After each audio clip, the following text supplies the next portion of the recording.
Buenos días a todos.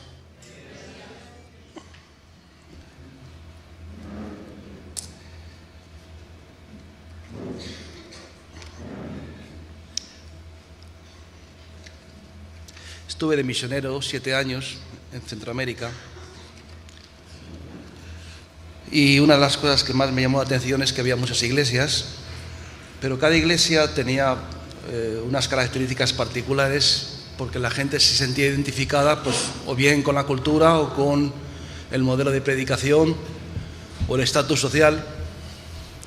Entonces había iglesias para ricos, el mensaje era un mensaje para que la gente se sintiera identificado con ese mensaje y se sintiera a gusto. Había iglesias más humildes, la música normalmente se adaptaba al nivel cultural de las personas, donde la gente era un poquito más humilde, el ritmo era de ranchera, y donde la gente era un poquito más culta, pues eran con influencias más anglosajonas. Quiero decir que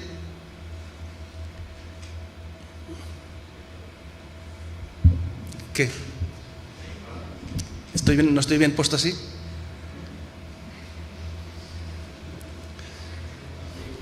¿Puedo seguir? ¿Cuál es el problema?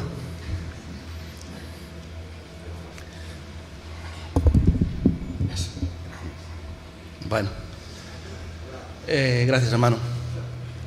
Lo que quiero decir es que normalmente buscamos un lugar donde sentirnos identificados. Y yo te pregunto, si nos sentimos identificados con el entorno, con el predicador, con la iglesia. Hay gente, por ejemplo, pues que se siente identificado con otra persona porque ha pasado por el mismo problema, ¿verdad? Y decimos, no me identifico con este mensaje porque esa persona ha pasado por donde yo estoy pasando ahora y me siento cómodo. Otros, pues, por un estilo, digamos, cultural, dicen, van a esa iglesia por la música. Es que esa música, ese estilo musical me llega, me gusta. Y vemos que las masas de las personas van a veces moviéndose de iglesia a iglesia simplemente porque sus afinidades van cambiando también. Ahora, la pregunta y lo que yo quiero compartir con vosotros es si nuestra afinidad o nuestra identificación es con el entorno o es con Cristo. Yo quería hoy hablar de Pablo, especialmente porque Pablo era un hombre quizás de los más educados, adiestrados, capacitados, pero él no se identificó con nada más que con Cristo y con la cruz de Cristo. Ahora, buscamos iglesias y personas que de alguna forma nos inspiren, pero también reflejen valores o expectativas que nosotros tenemos. Entonces, quiero decir que a veces no es solamente que buscamos un lugar donde encontrar más la presencia de Dios, sino solamente buscamos también la parte del mundo que no ha sido redimido en nuestros corazones, busca esa parte del mundo que la iglesia nos ofrece. Y entonces, pues vamos buscando simplemente no cambiar nuestras vidas, sino simplemente encontrar un lugar donde no sentirnos demasiado afectados por el mensaje de Cristo. Ahora, el mensaje de Cristo, el mensaje del Señor, tiene un núcleo, tiene, digamos, un fundamento, tiene un meollo, digámoslo así. Tiene una parte medular, y la parte medular es la cruz. No es otras cosas, no es las sanidades, ni son tampoco los, algunos aspectos de su ministerio, sino el mensaje fundamental y principal es la cruz. Y la verdad es que la cruz no tiene ningún aspecto llamativo, ni siquiera tiene nada que nos pueda seducir, es todo lo contrario, es algo que desde el punto de vista natural nos produce instintivamente rechazo. ¿Qué hay en la cruz, digamos, de atractivo? Un hombre muriendo en la cruz, sangrando, fustigado, castigado, solo. Nadie le siguió, nadie permaneció con él en su sufrimiento. Fue abandonado por todos. Dice la palabra de Dios que Herodes, Pilatos, el pueblo de Dios, el pueblo de Israel y los gentiles, todos estaban contra él. ¿Qué atractivo hay en alguien que muere solo y muere en esas circunstancias? Pero prácticamente no hay nada atractivo, solamente podemos ver un atisbo de luz y de esperanza, y podemos ver algo que nos llama la atención si lo vemos desde el punto de vista espiritual. Y si realmente nos identificamos con Cristo, ahí es porque hemos entendido y comprendido el valor, el valor y el amor que emana de la cruz, y la esperanza y la luz que emana de ese lugar. Pero la mayoría de nosotros no nos identificamos con la cruz, nos identificamos con otros aspectos de Jesús. De hecho, los discípulos se sentían muy cómodos con Jesús cuando Jesús iba haciendo milagros, y era un tipo popular, porque Jesús en el primer tiempo era muy popular. Juan el Bautista fue cediendo el terreno, digamos, del foco hacia él, y lo fue ganando Jesús. Y a Jesús le seguían multitudes porque hacía milagros, porque hablaba un mensaje de esperanza, de luz, hablaba del amor de Dios, hablaba de cosas que a la gente con la gente se identificaba. ¿Quién no se va a identificar con vivir mejor? ¿Quién no se va a identificar con ir al cielo? ¿Quién no se va a identificar con ser más sano, ser mejor persona, o tener mejor carácter, o sufrir menos? Todos nos identificamos con alguien que nos diga esas cosas. Pero de repente llega un punto en que Jesús cambia el mensaje. De repente se encuentra tiene una entrevista con los discípulos y se les pregunta, les dice: ¿la gente qué dice de mí? Pues que eres un profeta, que eres un tipo populoso, un tipo atrayente. Pero ¿y vosotros qué decís? ¿Qué pensáis de mí? Entonces Pedro dice: tú eres el Cristo, el Hijo del Dios viviente. Y entonces, cuando Jesús escucha esa respuesta, entiende que ya Pedro y los discípulos han llegado a un nivel de madurez espiritual, y entonces les suelta, les espeta, digamos así, de una forma muy directa, muy clara. Le dice: no, pero que sepáis que yo voy a la cruz, que yo he venido aquí a morir y a sufrir y a ser abandonado por todos. Me abandonaréis todos, me dejaréis todos, y me perseguirán todos, y al final moriré en una cruz. Y entonces Pedro, la primero que le suelta es decirle: no hagas eso, no te permitas eso, no, con lo bien que nos van las cosas ahora, vienes con un discurso tan pesimista. Y entonces Jesús le responde, le dice: mira, apártate de mí, Satanás, porque me eres tropiezo, porque no pones los ojos en las cosas de Dios, sino en de los hombres. Te identificas conmigo por las cosas que has recibido y porque te has convertido en alguien que estás con alguien que es popular. Pero cuando yo pierda mi popularidad y empiece a vivir una vida que se encona y se orienta hacia el sufrimiento, entonces ya la gente no se sentía tan identificado con Jesús. Me seguís, decía Jesús, por la comida que comisteis, pero no por el mensaje. Y lo querían hacer rey. ¿Cómo no vamos a querer hacer rey a alguien que nos da de comer gratis? Todos le querían hacer rey, pero él, cuando le querían nombrar rey, se escabulló y se fue entre la multitud, y se fue solo a orar al campo, al desierto, solo. La gente no entendía, y la gente sigue sin entender. La gente sigue identificándose con ese Jesús, o con esa iglesia, o con ese mensaje. Pero cuando el mensaje no es el mensaje que de alguna forma perfila o dibuja el rostro de Cristo en la cruz del Calvario, pues entonces la gente empieza a dar un paso para atrás y decir: bueno, me siento un poco decepcionado. Creo que el cristiano en general es alguien decepcionado, porque nunca se cumplen sus expectativas en cuanto a lo que le han dicho que debería de ser la vida cristiana. Hay otros que sí sabemos qué es la vida cristiana, y cuando vienen los problemas y vienen las dificultades, no nos sentimos decepcionados, sino por el contrario decimos que somos gozosos y alegres por participar de los padecimientos de Cristo, y que Dios permite que nos identifiquemos con Él, no solamente, como decía Pablo, quiero conocerle en el poder de su resurrección y en la participación de sus padecimientos, llegando a ser semejante a él en su muerte. Él decía, quiero identificarme no con el Jesús solamente del poder de la resurrección, del poder que lo cambia todo, sino quiero identificarme con ese Jesús que es un Jesús sufriente, alguien que padece, alguien que sufre, y que detrás de ese cuadro horrible que es la cruz hay un mensaje de amor, de misericordia y salvación, pero con el cual nosotros no queremos identificarnos. Por eso la palabra de Dios en el capítulo 53 de Isaías nos habla de esto y dice algo así. Lo voy a leer, dice capítulo 53 de Isaías, dice: ¿quién ha creído a nuestro anuncio? ¿Y sobre quién se ha manifestado el brazo de Jehová? Subirá cual renuevo delante de él y como raíz de tierra seca. No hay parecer en él, ni hermosura. Le veremos más sin atractivo para que le deseemos. Despreciado y desechado entre los hombres, varón de dolores, experimentado en quebranto, como escondimos de él el rostro. Fue despreciado y no lo estimamos. Está hablando del siervo sufriente. Está diciendo que lo veremos sin atractivo para que le deseemos. Quiero decir que no había ningún aspecto de deseo en él. No había nada atractivo, nada con lo cual nos pudiéramos identificar.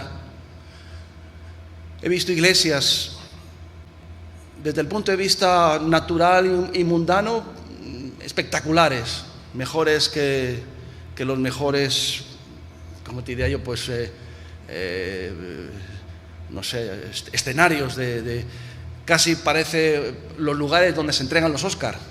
Solo falta la alfombra roja y algunos toques más mundanos, pero en realidad no hay mucha diferencia con ese tipo de espectáculos.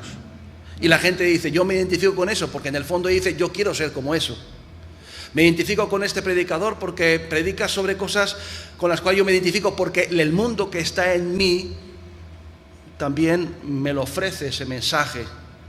Y entonces pues vamos de alguna forma deteriorando y, si me permites, falsificando y corrompiendo el verdadero mensaje de Cristo. Pablo entendió muy bien esto. Pablo entendió que su identidad y su identificación no estaba ni con la iglesia gloriosa ni con los espectáculos sacrosantos, sino que su identificación era directamente ni con el estilo de predicación ni con el estilo de música, sino simplemente se identificaba con ese Cristo sufriente. Decía, yo quiero ser como él. Y cuando de repente vienen los problemas y todo el mundo lo abandona y todo el mundo se va y Pablo está en la cárcel, pues él dice, no es otra cosa que lo que ha pasado mi Señor. No es otra cosa que por donde Dios quiere que pase para que también me identifique con él en esa situación. Pero la iglesia está llena de gente decepcionada. Y hay algo que es más decepcionante que el tener expectativas que no se cumplen. Hay algo mucho peor, que es la frustración. Y otro camino y otro paso más abajo es la amargura. Y la amargura es algo que está en muchos cristianos porque se han sentido engañados. Yo creo que nosotros no tenemos que engañar a nadie. Creo que como predicadores ni engañamos ni queremos que nos engañen. A nadie se le puede decir que la vida cristiana es un camino, es como una especie de desfile triunfal con toques de corneta y alfombras rojas, sino más bien es un camino de dolor y sufrimiento.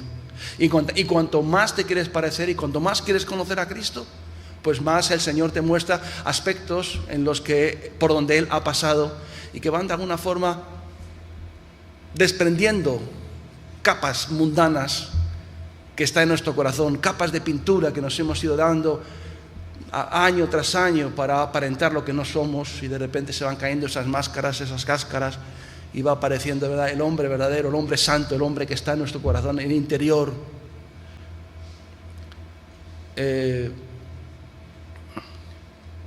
Una de las áreas o las partes que tiene el sufrimiento en nuestras vidas es que quiere arrancar y separar el mundo de nuestros corazones. Yo cada día tengo menos, cada año que va pasando, cada día que va pasando en mi vida, el mundo me siento menos identificado con el mundo, digámoslo así, ¿no? Quiero decir que antes pues decía, bueno, hay cosas del mundo, ¿no? Y en la vida te va llevando a decir, no, cada vez hay cosas que no me representan. No me representa este sistema, no me representan estos valores, no me representan estos políticos, no me representa esta cultura, no me representa esta forma de entender la vida, no me representan. Y uno tiene la tendencia de decir, oye, me voy a ir retirando, o decir, como decía Pablo, para mí el morir es Cristo y vivir ganancia. ¿Por qué decía Pablo que para mí el vivir es Cristo y morir es ganancia? Porque cada día encontraba menos referencias en este mundo que le produjera algún tipo de gozo, satisfacción, sino por el contrario, en la medida que iba conociendo más a Cristo, iba viendo más hacia dónde y qué derroteros llevaba este mundo. Contra más iba experimentando eso, él se iba cada día más alejando en su corazón. Pero por eso queremos una iglesia mundana. Y cuando digo una iglesia mundana, es una iglesia simplemente que no nos cause náuseas, ¿no? Cuando Jesús dijo que le iban a abandonar, usó una palabra muy dura y dice, os escandalizaréis de mí. Él podía haber dicho, bueno, pues sentiréis cobardía y os alejaréis de mí, o tendréis un momento de debilidad. No, dijo, os escandalizaréis de mí. Escandalizarse es sentir una vergüenza ajena por algo. ¡Qué vergüenza! Yo cuando era chaval me gustaba escandalizar, porque me gustaba un grupo de música que lo que buscaba siempre era escandalizar, y me gustaba escandalizar, hacer cosas que a la gente dijera, ¡qué vergüenza! Y eso me hacía sentirme bien, ¿no?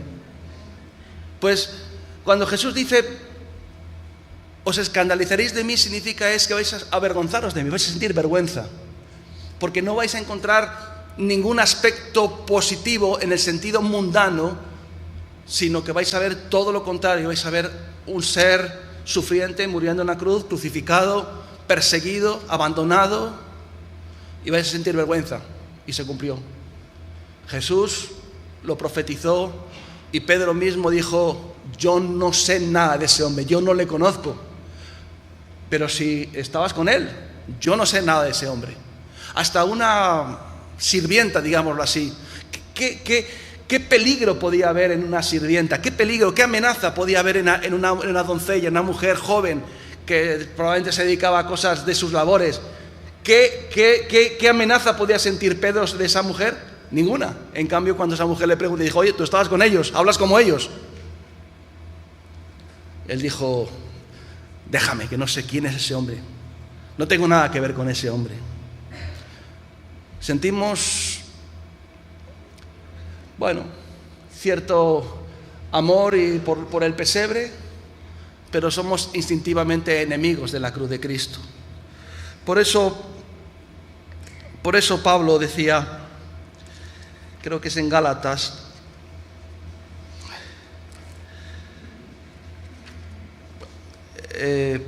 bueno, primero vamos a leer en 1 Corintios capítulo 21, en el que dice, capítulo 1, versículo 21, en el que en que Pablo dice que los judíos buscan sabiduría y los griegos, al revés, los judíos buscan señales y los griegos sabiduría.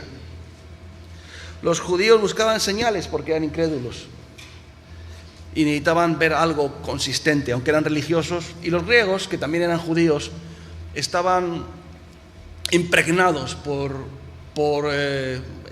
unos años antes, cientos de años antes, Israel había sido invadido por Alejandro Magno. Por lo tanto, se había helenizado, había la cultura griega, a través de los filósofos Sócrates, Platón y Aristóteles, habían impregnado el mundo religioso de los judíos también con la filosofía griega. Por eso querían sabiduría. Pero Pablo decía, unos buscan señales, otros buscan sabiduría, pero yo predico solamente a Cristo, pero no a Cristo de una forma general, sino a Cristo y este crucificado. Atendiendo toda la atención a ese espectáculo grotesco ese espectáculo lleno de dolor, de sufrimiento, de abandono, pero que era el lugar y el momento donde emanó y salió todo el poder y la bendición para nuestras vidas. Y es aquello que nos separa. Por eso Pablo decía: el mundo me es crucificado a mí y yo estoy crucificado para el mundo. Yo sé que en mí no hay nada que el mundo desee. No represento ninguno de los valores de este mundo, ni quiero representarlos. Ni los placeres, ni los vicios, ni las expectativas. Por lo tanto, yo creo que para el mundo no tengo ya ningún atractivo. Me da igual. Pero tampoco el mundo tiene ningún atractivo para mí, porque para mí ha sido crucificado. Estamos separados por una cima insuperable, una cima que es la muerte. Ellos no pueden pasar donde yo tampoco puedo pasar donde ellos, porque hay una cruz en medio que no nos deja tener mucha comunicación y mucha comunión. Yo soy de Cristo, predico a Cristo, a este crucificado, y el mundo me es crucificado a mí, y yo estoy crucificado para el mundo. Es la cruz el centro de todas las cosas, y es la cruz el centro del cristianismo, y es la cruz ese espectáculo, esa escena que nos produce, si me permites, repugnancia, aunque no lo expresemos, aunque seamos capaces de llorar ante una cruz en Semana Santa, o también de derramar lágrimas ante un pesebre, pero en el fondo ni queremos la cruz ni queremos el pesebre. Queremos una vida llena de bendiciones, de privilegios y de éxitos que no siempre la vida nos da. Y cuando vienen los problemas, entonces nos decepcionamos. Por eso Pablo decía el Señor: yo le voy a enseñar cuánto ha de padecer por causa de mi nombre. No sé si habré hecho últimamente ninguna predicación menos popular que esta, pero es lo que hay en mi corazón. En mi corazón es cada día, es que el mundo se está cada día haciendo va siendo más lejano para mí. Y creo que cuando me llegue mi día en el que tenga que partir, voy a echar muy poquitas cosas de menos. Hay algunos que dicen no se quieren morir porque en el fondo hay muchas cosas en este mundo que todavía disfrutan y les gustan, y yo disfruto de la vida, disfruto de las amistades, disfruto de las cosas de la familia y de las cosas que Dios nos permite, como es la palabra de Dios. Dice: el tiempo es corto, resta pues que lo que tiene esposa sea como si no la tuviese, el que compra como si no poseyese, el que disfruta de este mundo como si no disfrutase, porque todo se pasa, todo es aparente. Y uno pasa por la vida, disfruta de las cosas, es feliz y hace feliz a los demás en la medida que pueda, pero tiene la mirada puesta en el horizonte. Siempre es un peregrino que tiene su vista puesta en otro punto, en otro lugar. Es como un extranjero, es como un alma errante, es como alguien que no se siente cómodo, que tiene como que se le han quedado pequeños los zapatos y dice: tengo ganas de llegar a casa para quitármelos.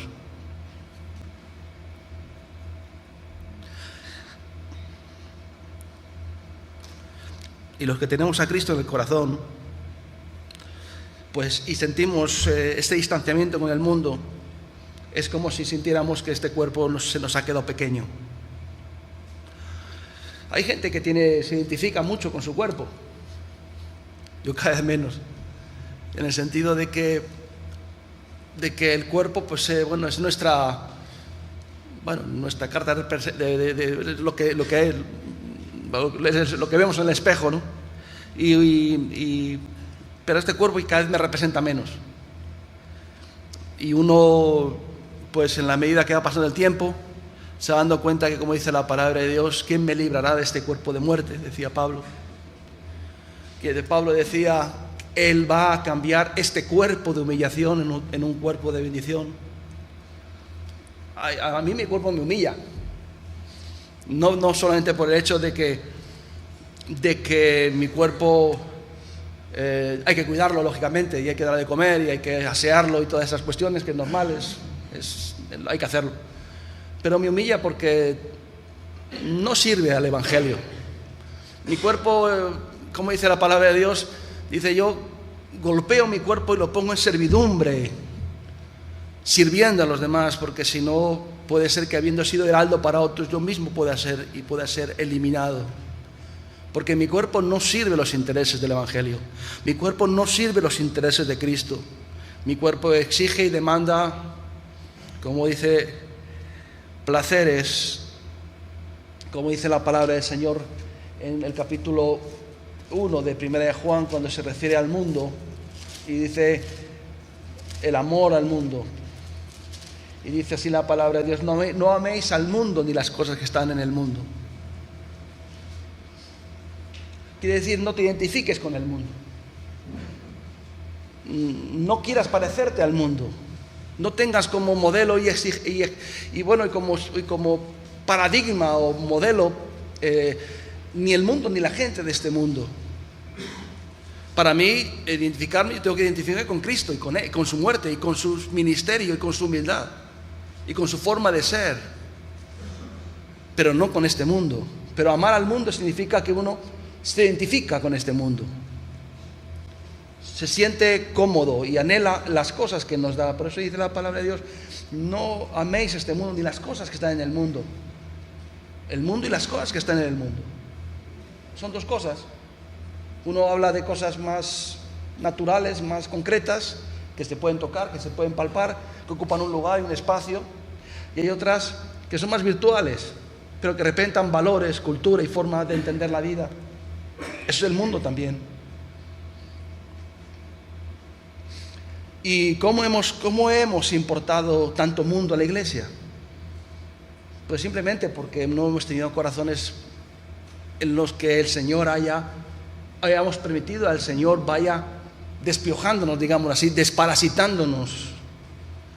Y cuando no nos dejamos desparasitar por el Señor, cuando no nos dejamos limpiar por el Señor, dice la palabra de Dios que Jesús dice: ya sois limpios por la palabra que os he hablado. Pero dice: si no os limpio, no tenéis parte conmigo, dice cuando estaba lavando los pies de sus discípulos. Y realmente cuando uno lava los pies, está lavando pues las partículas de polvo que se han ido pegando por nuestro caminar diario en este mundo. Y hermanos, de corazón te digo, el mundo tiene un atractivo, es un diseño, eso está diseñado, es el sistema más humanista, está diseñado para atraer nuestra atención, es un escaparate maravilloso, es unas luces de neón que son resplandecientes, son promesas y son estilos que nos van metiendo por los medios de comunicación que nos dicen que todos podemos llegar a eso.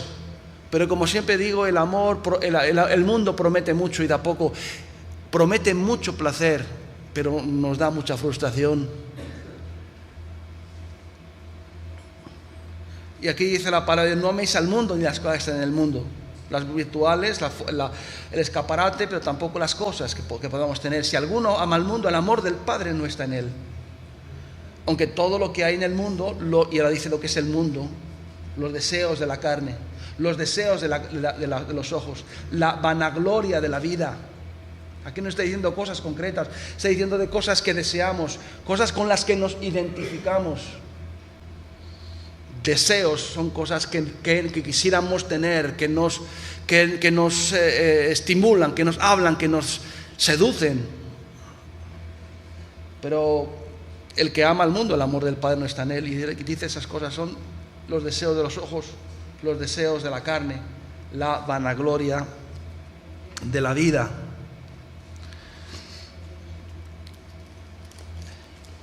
Y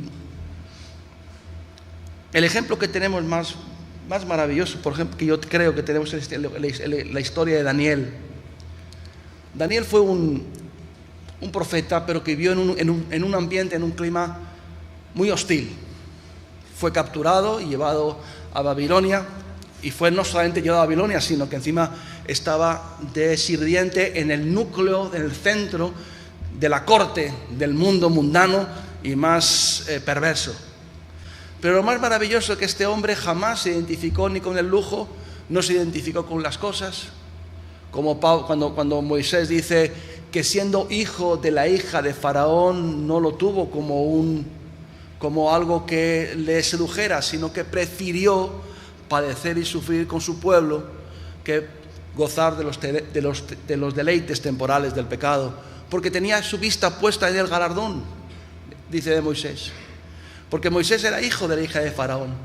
Digamos, si es el hijo de la hija de Faraón, era que por razones obvias era el pretendiente número uno para ocupar el trono del sistema más poderoso y del imperio más poderoso de aquella época. Pero él dice que no le seducía ser hijo de la hija del Faraón, sino que lo que le seducía era su pueblo sufriente. Se identificaba con su pueblo. Se identificaba con aquellos hombres que estaban pisando cada día el barro para producir ladrillos, esclavos, y se sentía identificado con ese pueblo sufriente. Y no se sentía identificado con el lujo, con la pompa y con los beneficios. El propio Jesús se despojó de todos los beneficios que él tenía como hijo de Dios. Dice que siendo igual a Dios, se despojó a sí mismo, tomando un cuerpo de hombre y padeciendo en la cruz. Se despojó de todos los privilegios, de todas las prerrogativas que es ser hijo de Dios, ser Dios. Se despojó de todos para tomar un cuerpo sujeto al dolor, a la ubicación. No podía estar más que en un sitio a la vez. Tenía todas las limitaciones de la humanidad. Llega un momento cuando está predicando por las ciudades y llega un momento en que dice, extenuado, dice, después de predicar por todas las provincias, dice, la mies es mucha y los obreros son pocos. Llega un momento en que, sujeto al tiempo y al espacio, se da cuenta de que no puede llegar a atender a todas las necesidades de tanta demanda y tanta gente que estaba necesitado de ese mensaje de amor. Y extenuado, reconociendo su limitación de ser hombre, dice al Señor, oremos para que Dios nos mande obreros. Este Jesús que se limitó a tener un cuerpo que le sujetaba a muchas limitaciones, repito, dice que no solamente hizo eso, sino que se sometió al peor de los tratamientos, que era la muerte, y la muerte en la cruz. Y ahora nosotros cogemos todo esto y hacemos del Evangelio pues una especie como de historia más asimilable, más consumible, más adaptada a nuestra sociedad, a nuestra cultura, a nuestra forma de entender las cosas. Ahora la pregunta que hago yo, si nosotros cogemos el Evangelio y le quitamos el núcleo del Evangelio, estamos produciendo y creando un sucedáneo. Quiero decir que lo que hace que una cosa sea una cosa y no sea otra es la esencia. Si tú vendes un paquete de café diciendo que es café y lo que es achicoria, y le pones en el membrete café, el que entiende de café sabe que no es café, que es achicoria, que es otro producto, no es el que compra un chocolate creyendo que es chocolate suizo, y lo que es otros sucedáneos que le han metido ahí, te lo venden con chocolate y dicen, no, le han quitado la esencia. Y la esencia es lo que nosotros somos después de que nos has quitado todas las plumas y todos los plumajes y todas las vestimentas y todos los aditivos y todo el cosmético. Al final queda el hombre desnudo, esa es la esencia. Pues si le quitásemos al Evangelio todas las perifernalias que le ponemos en nuestras predicaciones, solamente quedaría una cosa, y es, quiero conocer a Jesús sufriente. Unos predican a Cristo por una razón, otras por otra. Unos dicen que quieren sabiduría, otros dicen que quieren señales, pero yo quiero a Cristo y a este crucificado. Y esa es la esencia del Evangelio. Y si nosotros viviéramos con esa esencia del Evangelio más clara y el mundo lo mantuviéramos distante y de alguna forma limitado, ¿no crees que tendríamos un avivamiento espiritual? Yo creo que sí.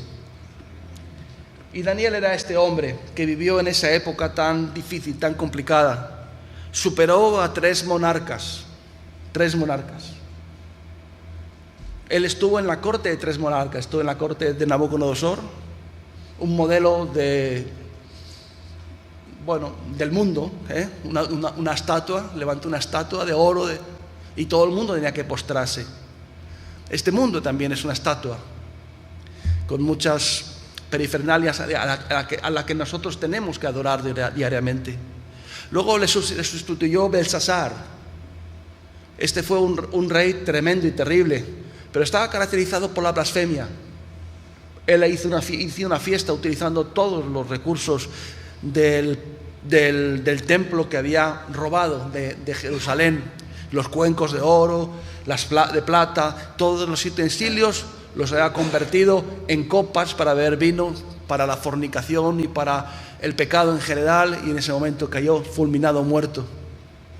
Y luego vino Darío, otro rey que decía que nadie podía orar ni podía consultar a nadie nada más que a él. Quiere decir que todo tenía que pasar por él. ¿A ti no te suena esto que es este mundo? Parece ser que nosotros no podemos ya ser libres, que todo tiene que venir, nuestros gustos, nuestras directrices, todo ya viene. Algunos piensan que porque tienen ciertos gustos son más geniales que otros. Que sepas que todo está inducido por los medios de comunicación y por la prensa y también por Hollywood, que nos hacen pensar que somos libres. En el fondo nos inducen y nos presionan para que todos tengamos unos gustos particulares y vayamos todos en la misma dirección, aborregados. Y ese es el sistema de este mundo. Pero este Daniel sobrevivió a todo eso y no se dejó nunca intimidar, no se dejó comprar, no se dejó seducir, no participó de las cosas que tenía a su alrededor, sino que se mantuvo puro. Por eso, hermanos, vamos a leer en Gálatas, y voy acabando.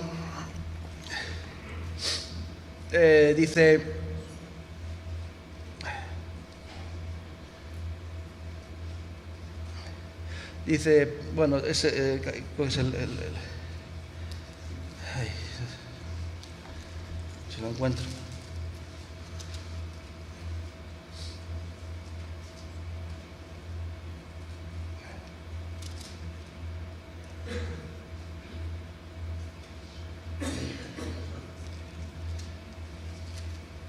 Vais a perdonar, que esos textos ya los sé.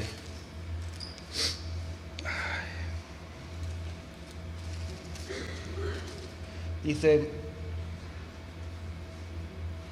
pero es Filipenses capítulo 3, los otros de Gálatas ya los he comentado. El texto de Filipenses capítulo 3, versículo 17 dice: hermanos, sed imitadores de mí. En otro texto Pablo dice: sed imitadores de mí como yo de Cristo. Hay que tener valor para decir eso, ¿verdad? La mayoría de los predicadores dicen: no te fijes en mí, fíjate Cristo. Bueno, no deja de ser una hipocresía, ¿no?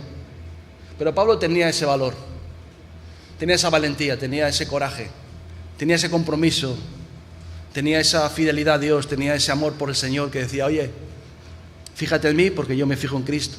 Muy poquita gente puede decir eso. La mayoría pues dice: no, voy a predicar a Cristo, estamos intentándolo, a ver si lo conseguimos, vamos ahí, ser imitadores de mí como yo de Cristo.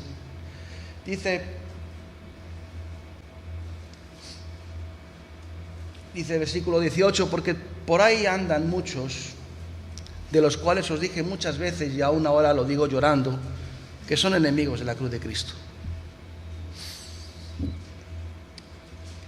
el fin de los cuales será la perdición, cuyo Dios es el vientre y cuya gloria es la vergüenza, y que solo piensa en lo terrenal.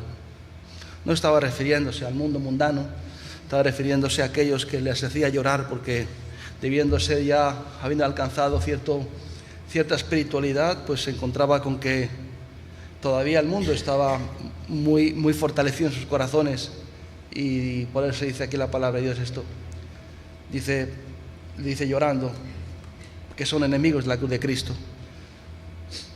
Porque dice: cuyo Dios es el vientre. Esto es una influencia de los griegos, porque los griegos decían que la razón estaba en la cabeza, ellos decían que los sentimientos estaban en el pecho, y los griegos decían que los deseos estaban en el vientre. Ellos decían esto, y por eso Pablo, bajo la influencia del mundo griego, la expresión griega, decía: cuyo Dios es su vientre, los deseos de la carne. Y el mundo siempre llama al mundo. Quiero decir que lo que tenemos nosotros en nuestro corazón es lo que reclaman en otras personas. Pues es fácil encontrar que alguien mundano se junta con un mundano. Por eso es fácil encontrar personas que van a iglesias donde no se habla de la cruz de Cristo, sino que se hablan, bueno, yo he visto muchos pastores que son muy famosos y que más bien son, digámoslo así, como psicólogos o psiquiatras, o son como animadores, o son como motivadores, ¿no? Pero no están cerca de ese Cristo sufriente, sino más bien alejados. Y dice, ¿cuál es más nuestra ciudadanía? Está en los cielos, donde también esperaba el Salvador. Dice, el cual transformará el cuerpo de la humillación nuestra para que sea semejante al cuerpo de la gloria suya, por el poder con el cual puede también sujetar a sí mismo todas las cosas. Amén. Bien, pues con esto y un bizcocho vamos a orar, ¿vale?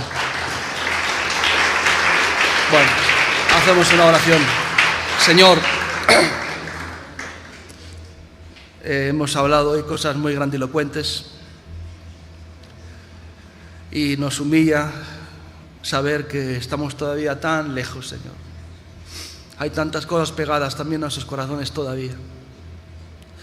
Gracias por las pruebas que nos envías, gracias por todas las situaciones difíciles que poco a poco van distanciándonos de este mundo. Este mundo se va convirtiendo cada día en algo menos atractivo, un lugar más incómodo, un lugar más oscuro, menos amable. Señor, y nuestra mirada sigue está puesta en el cielo. Nuestra ciudadanía está en el cielo. Nuestra ciudadanía está con Cristo. Nuestra ciudadanía está en el Señor, donde tú vas a librarnos de este cuerpo de humillación, este cuerpo que obedece fielmente a todas las seducciones y llamadas del mundo, y que lo tenemos que tener ahí sujeto. Pero algún día, Señor, nos quitarás esta cáscara, esta piel.